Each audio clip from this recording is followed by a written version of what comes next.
So I don't know how long this video is going to be, if it's going to be that long at all, but I did really just want to talk about this guy and this specific aspect of his character. The character of Tywin Lannister is one of the more interesting ones in A Song of Ice and Fire. Tywin has to be one of the most notable and feared men in the Seven Kingdoms, and for good reason as well. Tywin is the head of the wealthiest house in the realm. When young, he brought them to greatness after his father Tytos nearly ruined the family because he couldn't stand up to the reigns of Castamere.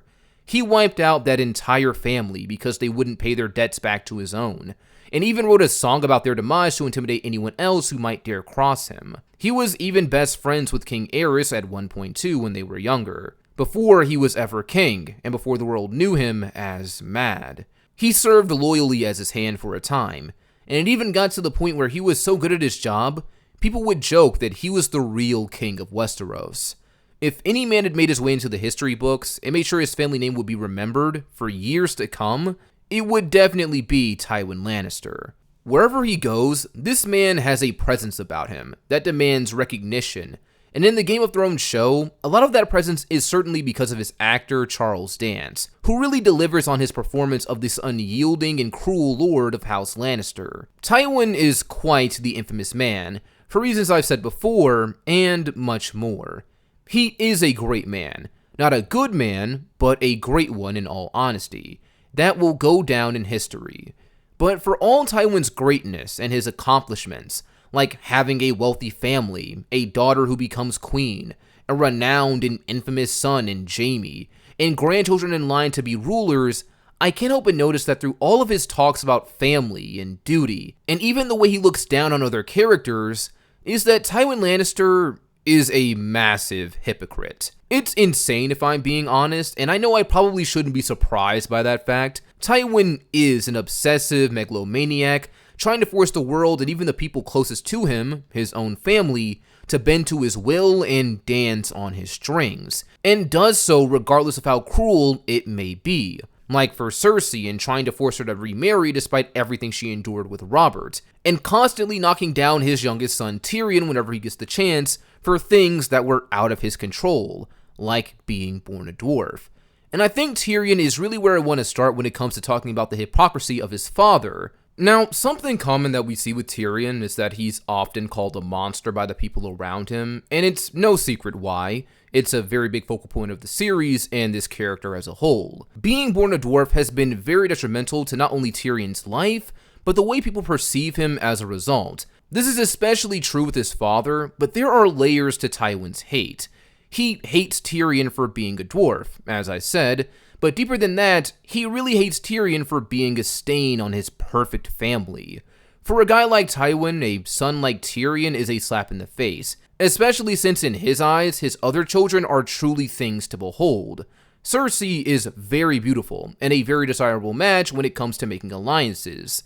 Jaime is also very handsome in the books, and a very skilled swordsman, and he has some level of intellect as well, though not on par with his father or brother Tyrion. On paper, each of them seem like good additions to the family, destined for great things, and to bring further honor and glory to the House of the Lion. But Tyrion, on the other hand, is like a branch Tywin wished he could prune. He doesn't fit his standards for greatness, and much deeper than his appearance, the main reason Tywin hates his third child is because of the death of his wife Joanna. I've talked about this before here on the channel, and I even did a video exploring what I think might have happened if Joanna Lannister lived. Go check that video out if you haven't already. But the wife of Tywin is one of the only people said to know the man beneath Tywin's armor, and one of the only people to make him smile. She's very interesting. People even joke that she ruled Tywin while he ruled the realm, in place of King Aerys. Her death seemed to shatter him in a way, and he's held it against Tyrion, like his daughter Cersei, for all of his days. This is one of those things that comes to mind first when I think about Tywin's hypocrisy. Even if Lady Joanna knew the real Tywin, and he was a happier man with her, he still built a reputation around himself for being a brutal and callous man, especially when it came to war. Tywin loves to bring up Joanna whenever Tyrion questions why he can't have Casterly Rock, and hold it over his head like it's this grand, terrible thing. And I can't help but wonder in these moments if Tywin ever considers the bodies he himself has on his own conscience. His wars are known to be hellish and brutal, especially when it comes down to women, and he never seems to give it a second thought. A Tyrion chapter in Clash of Kings gives us some insight into Tywin's mindset through his son. There's a river lord who comes to see Tyrion because he's Hand of the King now, because his lands have suffered because of Tywin's attack on the Riverlands. His people have been killed, and his wife was unfortunately attacked and assaulted. He rightfully wants some form of justice for them, but instead of sympathizing with him, Tyrion tells Bronn, who told him of the lord who came to see him, that what happened was just war. This also seems to be Tywin's view when it comes to these travesties as well, that the lives lost and the ones that suffer are just unfortunate casualties of conflict. Not that he really cares. They're unavoidable, so it's fairly easy to detach himself from them and claim it's out of his hands, like he does with Gregor Clegane and what he did to Elia in the books as well. It's such a contrast to characters like Robb Stark, whose men also do similarly heinous things in the books while not under his supervision, and without his knowledge, so he has no real way of doing anything even if he wanted to. And it's not like any of them are reporting back to him about what they did either. Yet Tywin seems fully aware of what his men will do, but doesn't even try to instill some sense of morality or nobility in them as a result. He allows them to be savages because he wants a savage reputation, to ward any who might cross him or his family away. But when harm comes to his beloved Joanna, all of a sudden, it's a cardinal sin. This is an unforgivable thing. And while you feel bad for her death and agree that it sucks, given the grand scope of the cruel things co-signed by Tywin's character, and that he himself has turned a blind eye to, he doesn't really have the right to hold someone else in contempt for her death, especially when it was unintentional and Tyrion didn't ask to be a dwarf or to kill his own mom. Who knows how many husbands lost their wives and children lost their mothers because of Tywin Lannister? How many people lost their families in general because of this one man and his ego? Of course, not considering the Rains, though you could probably argue that they had it coming. So this idea of hating Tyrion for killing his sweet wife seems pretty ridiculous. I mean, it always was, but considering everything terrible he's done and backed, with war, victory, and pride as the justification, it just adds on to it. Keeping up with Tyrion, another big example of Tywin's hypocrisy is lust. Lust is another big part of Tyrion's character that is heavily ridiculed by Tywin, and this comes from some childhood trauma. After his mother died, his father had a mistress, and she walked around Casterly Rock like she owned the place, even wearing some of his mom's jewelry. After his dad died, he kicked her out of Casterly Rock and forced her to do a walk of atonement out of the place. And this was all for the vile sin of trying to take his mother's place and overstepping her bounds. Every instance that Tyrion is involved with a woman that he isn't married to, or women of too low station, like Tysha, Tywin admonishes him for it. But he himself also seems to partake in these acts that he looks down on his son for.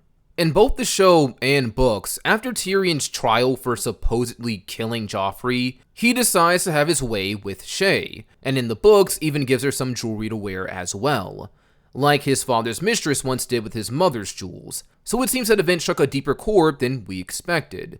And outside, it's also hinted that Tywin has been a lustful man for a very long time. In A Clash of Kings, Tyrion goes to a brothel, and he finds out that some time ago, there was a secret tunnel built into it, so a previous Hand of the King could come and go as he pleased with discretion. Tyrion sees this, and knows that the colors of the windows are red and gold, which if you pay attention, and really it's not that hard to miss, those are the colors of House Lannister. A red field with a golden lion. And Tyrion was told that the hand it was built for had to construct it because his honor wouldn't allow him to be seen entering this place openly. So when you think about it, while there have been many Hand of the Kings, only one has sported the colors red and gold. And Tywin has put up quite the fuss when it comes to his family image. And for all the slack he gives Tyrion, even Tywin sleeps with women he views as being beneath him.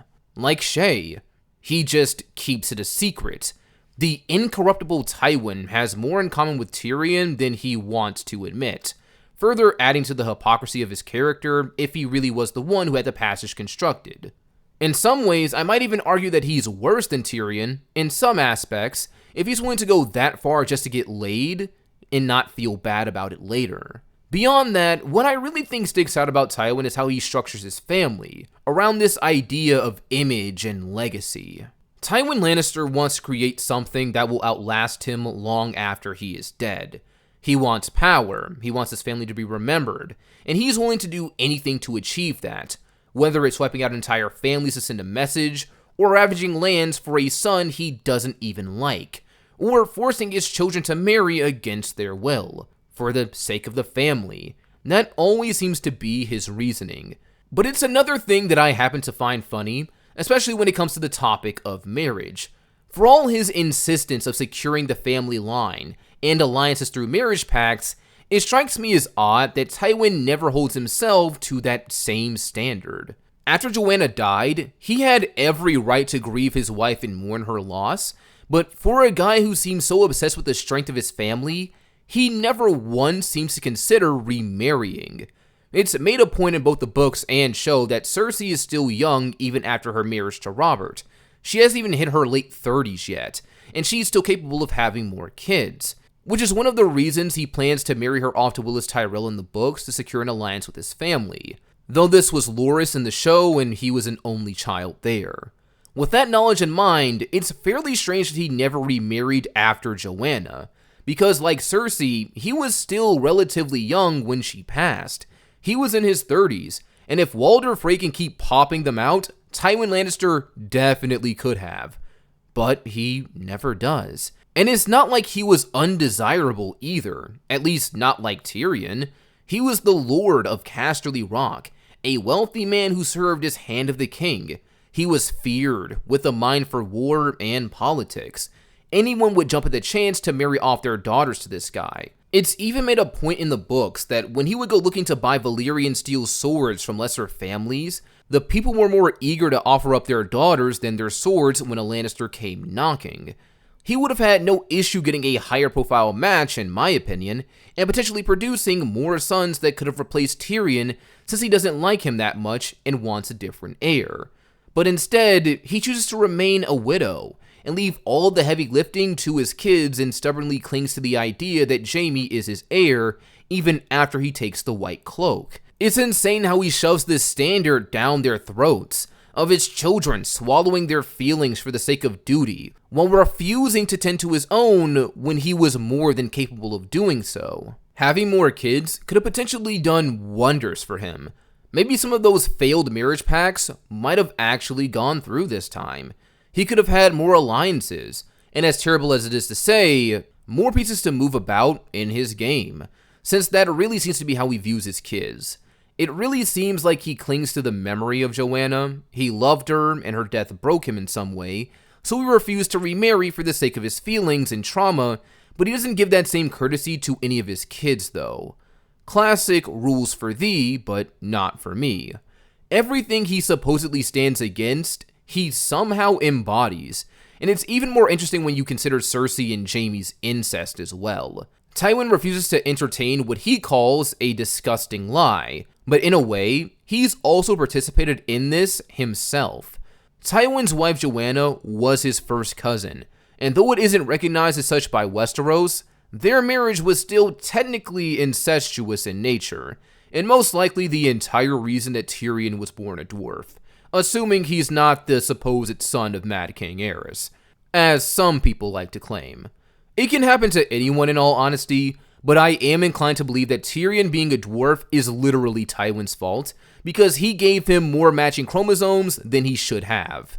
So while he blames him for being a dwarf and killing his wife, unknowingly, in some twisted sense of irony, it was actually his love for her that caused all of this.